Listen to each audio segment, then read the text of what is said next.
This is the 10-Minute Teacher Podcast with your host, Vicki Davis. Today's sponsor is Advancement Courses. Stay tuned at the end of the show to learn about 10 top things to do and top topics to learn for teachers this summer. We need to learn, but can't we have fun at the same time? Now, on to the show.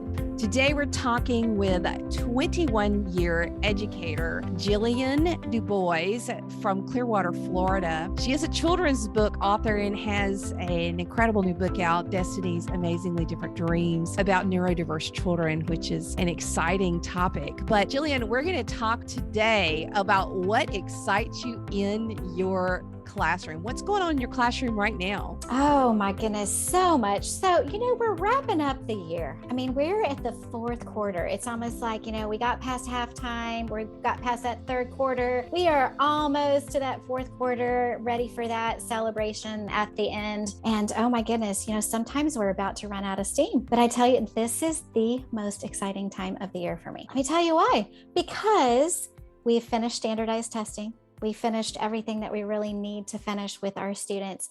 And now we get to have fun, right? We still learn, we still go by all the standards and we do all of that, but it gets me excited when I know that we can just start exhaling. And that's not slowing down. People always say, well, how do you feel about the school year's winding down? It's like, we don't wind down. We just kind of crash into the wall and stop, kind of like a crash test dummy. So you were telling me before the show, relating it to a recent episode on the podcast. Tell us, which podcast were you talking about? And then what happened in your classroom to relate to that research? Oh my goodness. It was the Neuroscience of Surprise. It was awesome. It was just talking about, instead of being so hard on our kids, instead of being so, because we do have behavioral issues, we do want our children to self-regulate and all of those things, have a great mindset when it comes to learning. But when we focus on the negative things, when we tell them what, don't do this, don't do that, but instead recognize the positive behaviors and the positive attributes. And we say, hey, oh my goodness, do y'all see what he's doing? I appreciate the way that you have done exactly what I asked you to do. Wow, without a reminder, can y'all just look at what, every other student was like, what are they doing? Oh, well, I better be doing that too. It's that element of surprise. They don't expect that to come out of your mouth. And we were doing an activity where we were learning some new vocabulary. And I have read this great book to my students called The Word Collector, and it's by Peter H. Reynolds. And I use it every year because when we do novel studies, we actually get an envelope. We write the name of the novel on the outside of the envelope, and we start getting 3x5 cards. And whenever we hear or see a word that interests us, we collect it. And each student has their own envelope. They're collecting their own words. So I had happened to make a copy of a page down when they were at a special today. And I went down to the copy room and I made a copy of this page that we were going to be doing an activity with. And somehow I teach second graders. So they're 7, 8, some are 9. And somehow a 7th grade vocabulary quiz got mixed in with my copies. So when I was going to pass out the copies, one of my students said, I don't think I have the right paper. And I said, oh no. I said, what do you have? And he said, well, it says 7th grade vocabulary. I'm like, oh, well, let me see that. So I took that piece of paper and I'm like, hey, y'all, you know what? Flip over the piece of paper that you have, because we're not going to do 2nd grade vocabulary right now. Guess what? We're going to do 7th grade vocabulary right now. They all went, what? And it was almost like that adrenaline, and he was talking about the neuroscience of how that surprise works. When they're not expecting something, their little lights clicked on and they were so interested in knowing what a 7th grader is learning. They're 8, right? And they're so curious. I have such a curious and oh my gosh, just lovely class this year. So I'm like, all right, let's look at these words. First of all, we've got to read these words. So we took step by step and they're so good. That's what we do. 1st, 2nd grade, we teach them how to, how do you break apart words? How do you phonetically learn all the patterns and rules and exceptions to the rule? And it was just a great, real world learning experience for them. And as a teacher, that gets me excited. As a teacher and as an educator, I love to see spontaneity. I love it when those things just happen that you stumble upon, and it just creates this huge opportunity to teach them, but for them to learn and to share with each other and just watching their eyes light up. And we just had such a brilliant time together. Oh, let me tell you what you did. So I've been talking about this term for a long time, teacherpreneurship. So teacherpreneur is like an entrepreneur. Now, a lot of people have used the word teacherpreneur to mean there are people who make money from teaching stuff, like the TPT stuff. The way I've always used it has been a person who has autonomy in the classroom and looks and finds learning opportunities and makes the most of them. And so what you found was a learning opportunity. It's teaching at its best. You're able to reinforce all that you've been teaching about breaking words down, about understanding meaning. And it was a fantastic, spontaneous experience. And aren't those some of the best? Like, it was surprising for you too. So weren't you in teacher overdrive? That's what makes teaching so special, is because we have that freedom to do that. And, especially now that, fourth quarter stretch where you're looking for things to kind of integrate into all of the curriculum that you've already taught. And, yes, we still have some things to do, but it's just one of my favorite things. This is actually a very special time of year for me as an educator. For the past 10 years, I have been following on explore.org. It's the Raptor Resource Project, and they have a pair of bald eagle, a male and a female bald eagles, that come back to the same nest in Decorah, Iowa. So this nest is ginormous.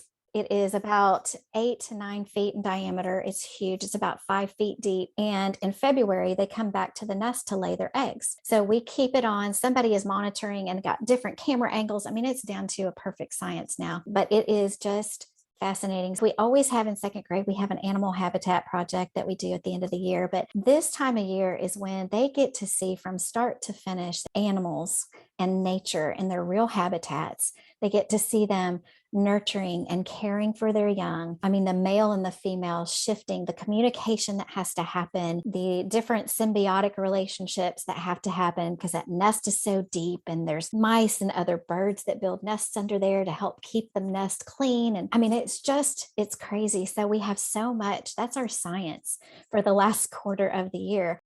So we're the Eagles at my school. And so let me tell you an Eagle story that I love. This is my favorite Eagle story. One time I went up to Lake Nottahala and I saw these eagles up really, really high. And I found this, I can't remember what book I read it in, but what it said was, of course, eagles can go pretty fast, but the fastest that eagles have been clocked is when you have turbulent weather, when you have true wind and true turbulence, that the eagles can soar up on those turbulent winds, and they have been clocked over 100 miles an hour. And the point that I make to my students is, if you learn to fly on the turbulence, that some people see turbulence and they fight it, but that the eagles soar on it. And they can go faster than they could ever go any other way because there's turbulence. And that's life, right? We can learn to soar in the turbulence. Sometimes you have to just stop fighting it and just go, hey, here we go,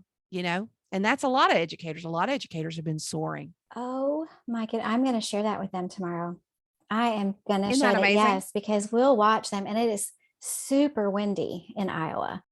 Even over the weekend, there was like several inches of snow. I asked them if any had watched over the weekend. They're like, yeah, the babies got all wet. And I'm like, yeah, did you see how quickly the mother or the father would nestle, the babies underneath them in that snow? They're protecting their young. That's their job. They don't even think twice. That's just their instinct. That's just what they do. And I love that, soaring through the turbulence. I think that's wow. As well as when it's time, as you know, the eagles will actually push those babies out of the nest when they know it's time. And what a great metaphor for the end of the school year. You're ready to soar. It's time to get out of this nest and move on to third grade. I love these stories, Yes, Jillian. This is awesome. exactly. I was talking with somebody today about how I kind of feel like this whole negativity is in some ways killing social media.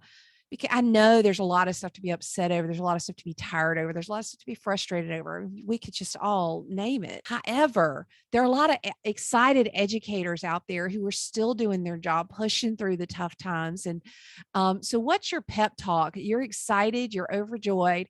What's your pep talk to educators who are like, I just wish I had 25% or even 5% of Jillian's enthusiasm because I'm not feeling it right now? What do you say?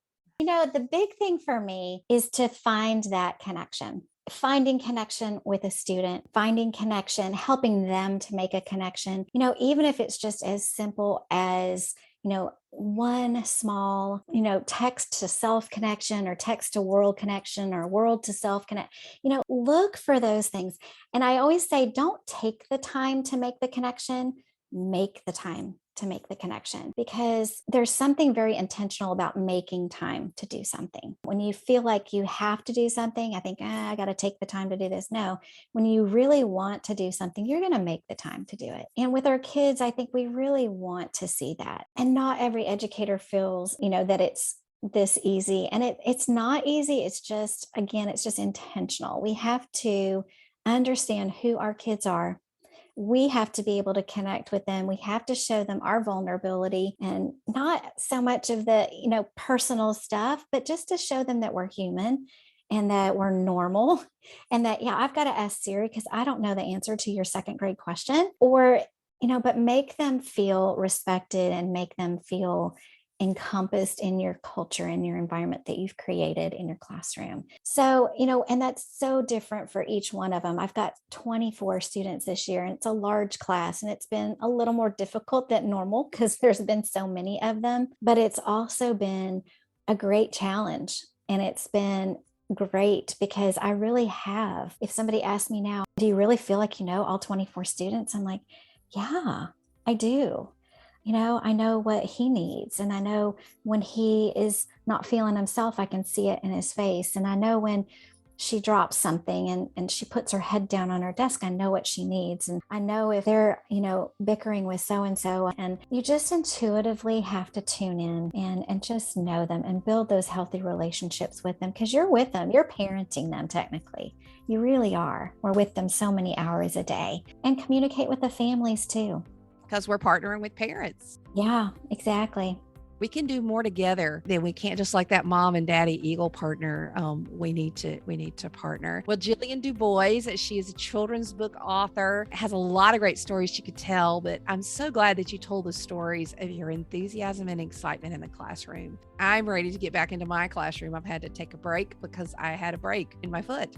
And by the time this airs, I will be back in my classroom and so excited, and I'll have all my stories to tell. So thanks, Jillian, for getting me excited. Last summer, I took my professional development with advancement courses, and I am so glad that I did. On my blog, I recently shared 10 top things to do and top topics to learn for teachers for professional development this summer, and all of them come from the advancement courses catalog. So go to coolcatteacher.com/top 10. That's coolcatteacher.com/TOP10 to learn about some courses you might want to take and some things that you need to do this summer. Your current needs should impact your professional development. Advancement Courses makes it so easy to complete your PD with courses that are online and self-paced, so you can take them anywhere, anytime, with up to 6 months to complete. And right now, you can use the code COOL15 to get 15% off your course today. So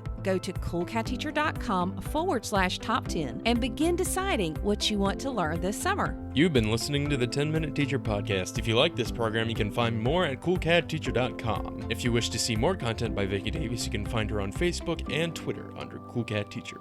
Thank you for listening.